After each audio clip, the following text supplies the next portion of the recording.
This podcast is a member of the Voices of Wrestling Podcasting Network. Visit voicesofwrestling.com to hear the rest of our great podcasts, as well as show reviews, columns, opinions, and updates across the world of wrestling.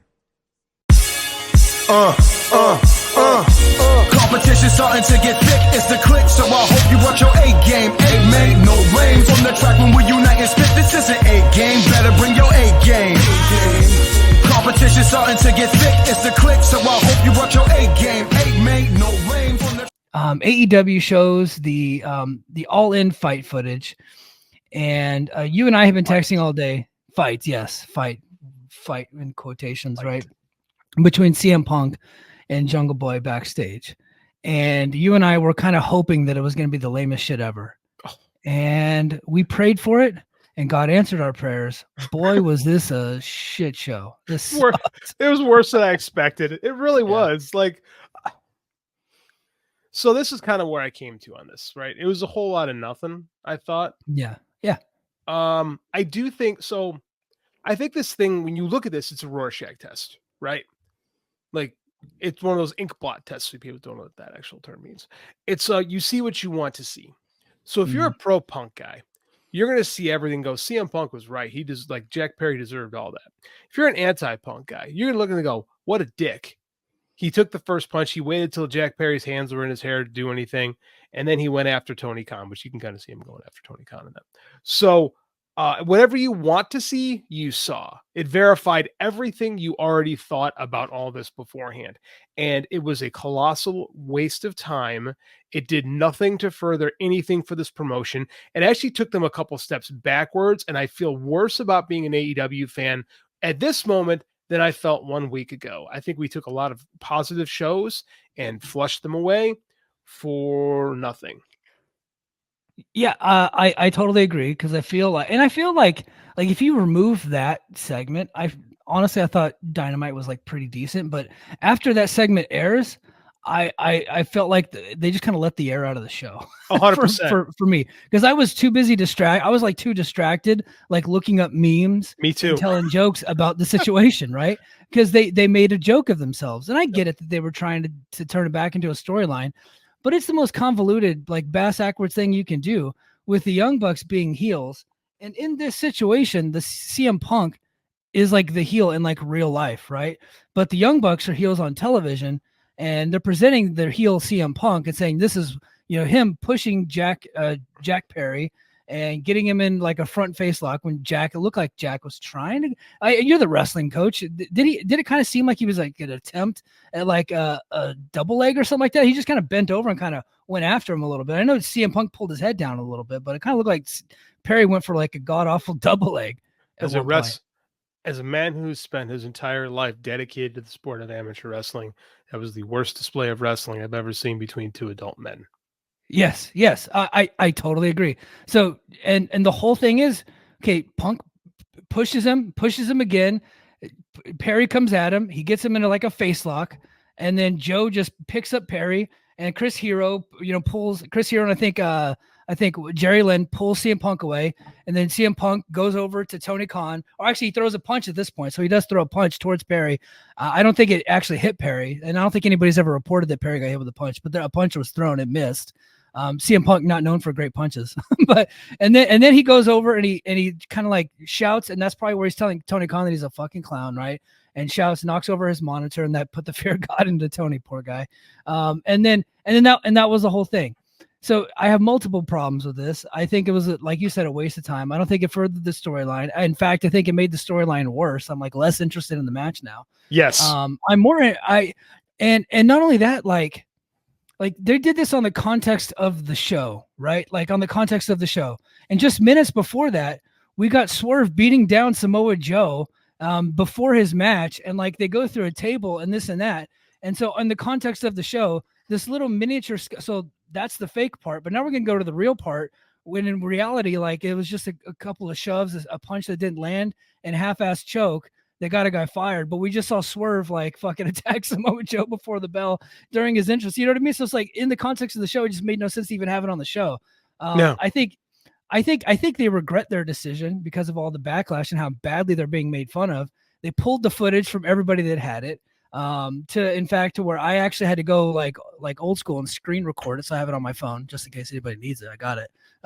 But and like they put the Young Bucks footage on YouTube, but they cut out the backstage brawl footage because you can tell that they're clearly embarrassed by what they had just put on television.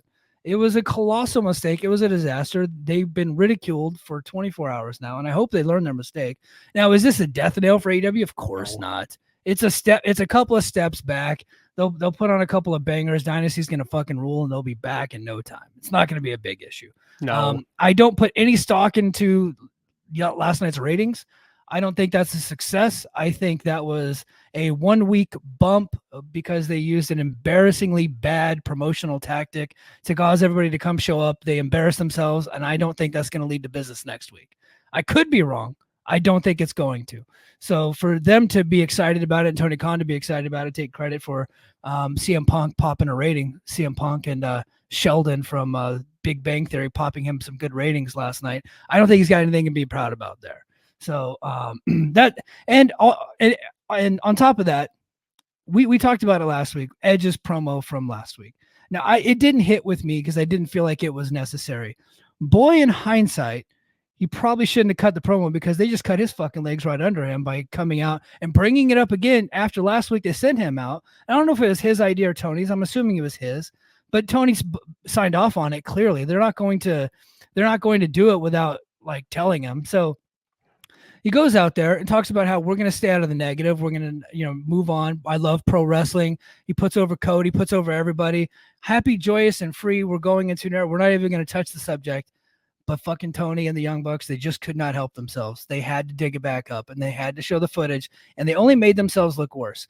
Now, as far as the footage goes, all it showed was that Punk is an aggressive asshole who is the hero of his own story, and while it wasn't completely accurate, like Tony, he obviously lunged at Tony, he obviously threw a punch, and he was the aggressor in the situation, but it wasn't like dramatically different than the story he told. There were some slight differences, which when you're in a altercation, you're telling it from your perspective. That's probably what he thought happened in his head. Now looking back on the footage, like, oh fuck yeah, maybe I was the aggressor, like one of those things. But he is an asshole, and he's a bit of a bullshit artist. And I think we already knew that part about him. You know what I mean? So they didn't do anything to own Punk. In fact, they only owned themselves. This was an own goal right out of soccer.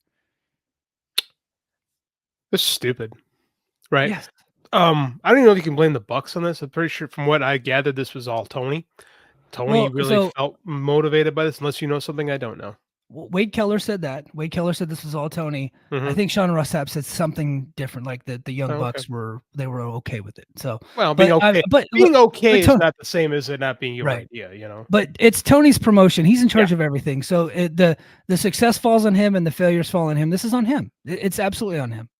We've seen this before with Tony, where he gets embarrassed by something they've done, and he'll DCMA all the clips from it. Remember the exploding barbed wire thingamabobber, which was hilarious. And they actually wound up doing some of the best creative and best business they ever had coming out of that. So I mean, they made fun of it, and it was great. Eddie Kingston, one of the greatest lines in Dynamite history was John Moxley saying, "Oh, you know what? I think TNA made the Dynamite. That's why it fucked up." That was great. That was great. It was funny, and it actually was the jumpstart for Eddie Kingston's babyface turn, which has been really great for that company. So they took something, they took nothing and made it something. The problem with Tony is that he's very thin-skinned, which again, so is Vince McMahon. My favorite is people like Vince McMahon never would have done this, and I'm like, I got some Huckster and Nacho Man skits that I'd like to show you guys. So they did do stuff like this, but they won the war, so they get to rewrite history, and the goobers are going to be goobers. So. But that said, they embarrassed their promotion last night. And honest to God, if I wasn't so super into doing the show with you, I think I might walk away for a little bit, because I was right back to October 2023 last night. I was like, this is embarrassing. This is not what I want to watch. And I really liked Adam Copeland and Penta. I thought that was a lot of fun. Adam Copeland's out there doing lucha spots, right? Totally wrestling outside of his comfort zone.